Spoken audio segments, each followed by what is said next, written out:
Okay, what you gonna... I'm playing what is this, bro? Blah, blah, blah, blah, blah, blah, blah. Ah, blah, blah, blah, blah, blah, blah, blah, blah, blah, blah. Ah, blah, blah, blah. Blah, blah, blah, blah. Find the blah, blah. I'm ready. Oh my! What is that?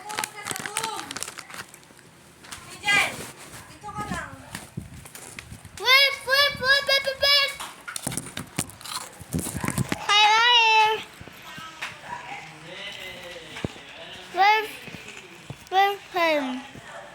Hello? Where are you? The.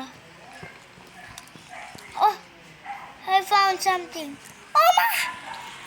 Hello! Ah! No!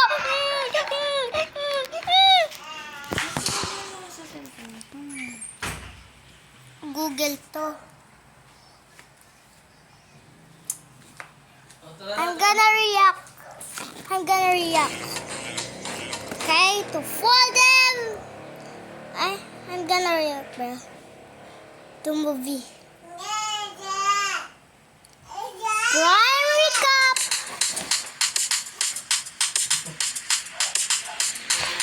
That.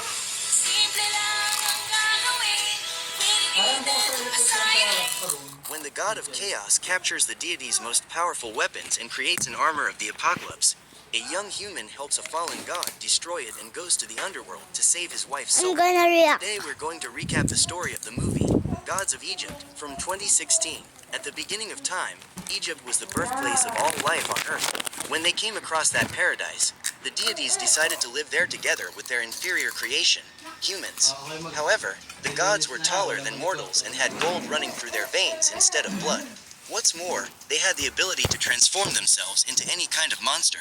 Over time, Egypt was divided between two powerful brothers. Osiris, the god of life, was the beloved king of all the lands surrounded by the river Nile. His brother, Set, the god of chaos, ruled the arid desert and became even stronger and more bitter as a result of his isolation. Many years passed and the time came for Osiris to crown a new king, his only son, Horus. So all humans were invited to take part in this great celebration. Among the inhabitants of that kingdom are Bek and Zaya, a young couple in love who are planning to get married soon. While preparing for his coronation, Horus talks to Hathor and tries to convince her to become his queen. However, the goddess of love says that although she loves him, she will not be easily won over. After all the other gods of Egypt have taken their places, Osiris stands before the crowd of humans who serve him to present their new king. However, before his nephew could be crowned, Set appeared and presented Horus with a ram's horn. After blowing it, the Lord of the Air realizes that a great army is approaching. After his soldiers invade, Set challenges his brother to a duel because he wants to be the new king to take the throne. But when he hears this, Osiris refuses to fight, so Set doesn't think twice before cowardly stabbing him with his dagger. While his brother is being supported by his family, Set orders the other gods to bow down to him, otherwise they will be eliminated.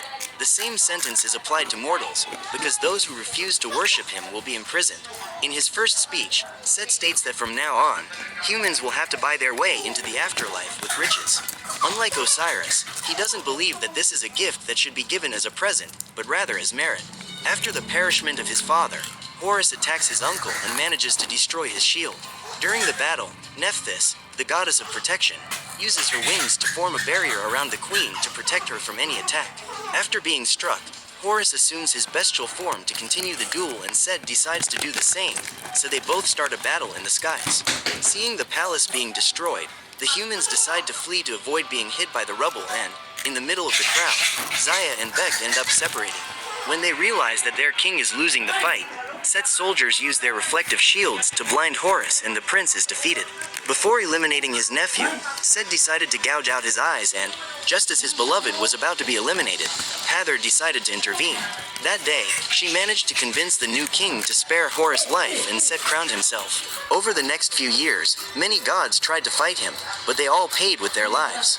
For mortals, things became worse and worse, as many were turned into prisoners and had no pennies to buy their passage to the afterlife. While Beck was forced to do manual labor, Zaya got a job in the library, but the two continued to meet every day. The young woman still has hope that Horace will return to save his people from prison, but for that to happen, he needs his eyes back. Determined to help free his beloved, Beck decides to break into Set's vault and enlists Zaya's help to read the blueprint and find out how to increase his chances of success. Hiding in a carriage full of gold, the young man manages to break into the vault and soon discovers that he will have to go through several traps to get to the statue of Set. Suddenly, while walking across the bridge, Beck triggers one of the traps and has to dodge the statues that are trying to slice him with their swords. When he finally catches sight of one of Horace's eyes, the young man starts running towards it and the bridge collapses. Luckily, Beck manages to reach the statue of Set and, after catching the eye, he falls into the vault, where he encounters dozens of scorpions. Seeing those animals heading towards him, Beck uses the eye of Horace to ward them off and manages to get away unharmed. After completing his mission, the young man goes to meet Zaya and discovers that her shoe has found out about the couple's plans, so now they're both in trouble. At that moment, Beck realizes that he is going to be eliminated, so he decides to try a risky way out. After using the eye of Horace to blind the guards, he grabs Zaya and flees out of the city. However, during the escape, the young woman is hit by an arrow in the chest and ends up dying. Now, all that remains for Beck is to continue his mission, so he goes to meet Horace, who has been in exile since his father's perishment. When he discovers that a mortal has one of his eyes, Horace orders him to give it back, but Beck says he wants to make a deal. At that moment, he is attacked by the blind god, but manages to dodge all his blows and says that he will give up Horace's eye if he can save Zaya from elimination. With no other choice, the god accepts the deal, but even with all his power he can't bring the girl back. So the only option is to summon Anubis to take her safely to the afterlife. Seeing his beloved leave without even being able to say goodbye, Beck is furious and says he won't give up Horace's eye. However, he changes his mind when he realizes that he could end up being eliminated and says that he will help Horace break into Set's pyramid to recover his second eye. However, this part of the agreement will only be fulfilled if Zaya is brought back, otherwise Beck will prefer to be eliminated so that he can meet her again. Upon hearing this, Horace states that no one can leave the afterlife after making the passage, but the journey through the 9 gates takes days to complete. According to the Lord of Air, only the king can make Anubis return a soul, so if he eliminates Set and recovers the crown before Zaya goes through the last portal, Beck will be able to get his beloved back. Meanwhile, Set discovers that some gods are gathering in Nephthys fortress with the aim of joining forces to confront him. So the king decides to march there with his soldiers to eliminate his enemies, and Hathor must accompany him, as she agreed to become queen of Egypt so that Set would leave Horus alive. To be able to defeat Set, Horus decides to pay a visit to his grandfather, Ra, the sun god. After climbing to the top of a mountain, Horus says a prayer to his grandfather and asks for the strength to transform, because without one of his eyes he doesn't have enough power to complete the transformation. However, after receiving his grandfather's blessing, Horus manages to acquire his original form and fly to Ra's palace. At that moment, he orders Beck to stay hidden behind his shadow, otherwise the heat emitted by the sun god will burn him. Before Horus had a chance to express the reason for his visit, Ra interrupted him and said he had important work to do. After putting on his crown, the sun god transforms into his most powerful version and orders his grandson to hide the mortal under the deck if he wants him to survive. The Prince of Egypt immediately follows his grandfather's orders and is amazed to see him fighting a giant monster that sails through the sky. With his flaming spear, Ra shoots rays of fire at the world-eating worm and says that he will never let it destroy the earth. When Apep leaves, Ra reveals why he can't live in Egypt with the other gods, because he has the burden of fighting the creature night after night to protect humans. After the battle, Horus reveals why he went to his grandfather's palace and asks for his help to stop Set, but Ra refuses to interfere in the battle, as both Set and Osiris are his sons.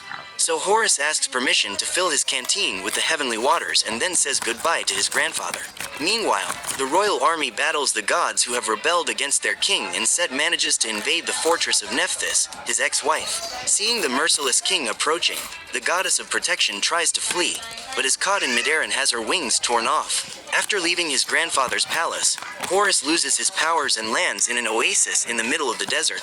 Tired from his journey, Beck spots a waterfall and walks over to get some water. Just then, Nevis, one of Set's royal guards, appears and captures the young man, because Urshu has informed his king that the Eye of Horus has been stolen by a mortal. Just as Beck was about to be thrown off the cliff, the god of air appears and fights Nevis's army. Despite being an excellent warrior, without one of his eyes, Horus is not as strong as usual, so warriors feel more encouraged to face him. However, even at a disadvantage, the prince proves capable of defeating his enemies and eliminates Nevis shortly after he has thrown Beck off the cliff. Horus then discovers that the young man managed to survive by holding onto a rock before falling into the waterfall. While the pair talk about the next steps in their plan, Nevis gets up and hits Horus with a rock. At that moment, the god of air faints and falls into the water. Then Beck jumps into the waterfall after him and, just as they are both about to perish from the fall, Horus wakes up. He immediately uses his two-pronged spear to cling to the rocks and manages to stop the fall. Minutes later, the pair reach the edge of the waterfall and flee through the forest to try and escape Nevis. When he returns to the castle, the Minotaur reveals what has happened and Set is disappointed to discover that all his warriors have been defeated by Horus, who fought them alone to save a human. After receiving all the updates on his nephew's plans, Set rips off Nevis's head and decides to send a Nott and Astarte to stop Horus. Now that he rules the realm of the living, Set plans to conquer the realm of the deceased as well and enlists Hather's help to get there. The goddess of love was once an advisor to the unliving, so she knows how to get to the underworld. Although she doesn't want to help Set become even more powerful, she must follow his orders to stay alive. However, that afternoon, Hather